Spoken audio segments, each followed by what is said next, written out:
Does marital therapy work? Is it worth it to pursue marital therapy? Well, it can be. There's some caveats I got to put to this, and this is an important discussion that if you're watching this video, you might be thinking about whether or not you even want to try marital therapy. Folks, I'm Tom Sarge. I am a therapist with over 28 years of experience, trained with some of the best in the business, including Dr. Salvador Minuchin, Gabor Mate, Debbie Joffrey Ellis. And I want to say that in my experience, marriage therapy can and will work if, this is the biggest caveat, if both people are coming into the therapy with a genuine desire to, we want to fix this.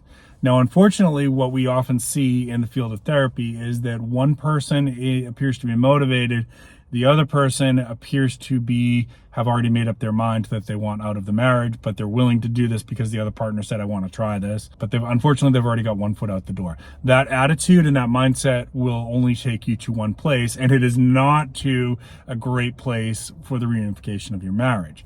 So that's a question you'll have to ask yourself is, am I genuinely interested in trying to repair what has been damaged here? And is my partner serious and committed to this as well? Okay. It's really hard as the therapist to watch this because we get trained to read people's body language, and we can tell usually in the first session if both people are really being serious about it or if one person's kind of gaming it and buying their time.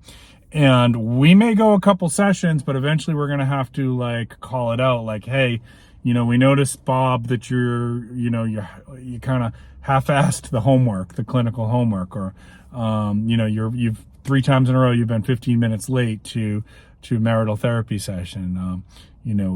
How much effort are you willing to put into this to really give it the chance it can to be successful for the both of you? Now, all that being said, I have seen wonderful, amazing things happen in marriage therapy, including people who have had infidelity, which of course is a massive break in trust, and it is a very, very hard thing to move past, but I've seen it happen.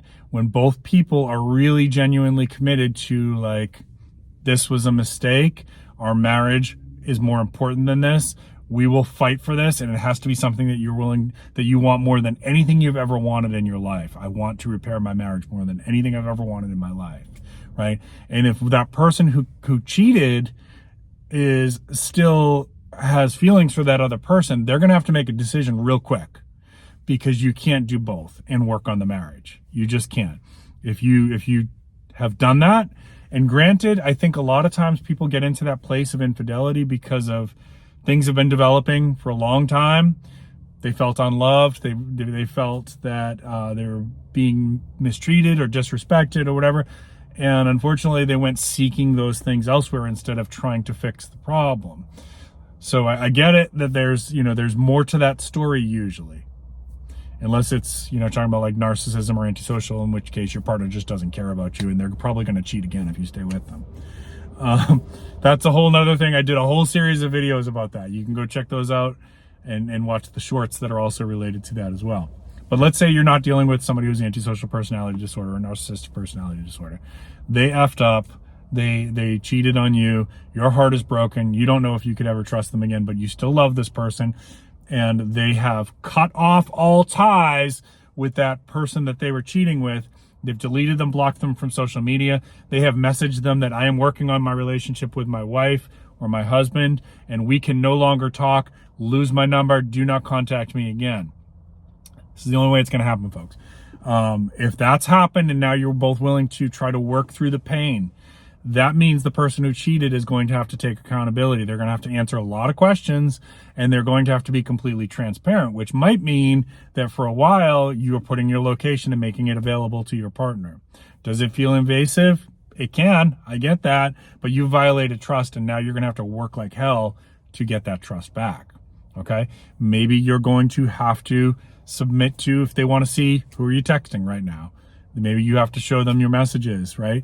That's the consequence of you breaking a trust that you made a sacred covenant to not break, right? And you can ask almost any therapist in the field and they're going to say, yeah, if you've done the cheating, unfortunately, you've sacrificed your right to privacy if you truly want to rebuild that trust. Does that mean forever? No, you shouldn't have to be in prison, so to speak, forever. But until that, and it can take years until that person feels like that trust can be rebuilt. When that happens, though, it's a beautiful thing because what you've done in the process of rebuilding that trust is learn to communicate better, learn to resolve problems before it gets to the point where you're seeking solutions and comfort and love from the wrong places. And you can emerge from all of this with a much stronger bond and much better trust and a much healthier marriage than you had before the incident of infidelity. Okay. And one last little piece I want to say on this is emotional infidelity is part of this too. If you've been flirting with somebody online or somebody in the office, but you haven't physically acted, unfortunately, yeah, you've broken that trust, because that's, in most cases, I know there's people are going to comment like, well, what about open marriages? That's a whole different thing. Probably needs a whole different video. For most people who are not in open marriages, there was a sacred bond that you both have agreed to, a covenant that you both agreed to, that you have that person's back and you will protect them and they can feel safe with you, and you've now broken that. And so to rebuild it, you are going to have to be more transparent than you have ever been in your life. But if you do that, a lot of times the relationship can be repaired and be even stronger than it was before the incident. Okay, folks, I hope you found this helpful. If you're thinking about marriage therapy or couples therapy, you know, it never hurts to try a few sessions and see how your partner is doing with this. At some point, though, if you get 5-6 sessions in and you're doing all the work and your partner doesn't seem to, that might be your answer. Okay, and I know that's sad, but it has to be 100% and 100%. Now, 50-50, each person is putting in 100% to get to a place where the marriage is better than it was before whatever happened that brought you to marriage therapy. All right, folks, I hope you have a great day. Please take good care of yourself, because your mental health matters.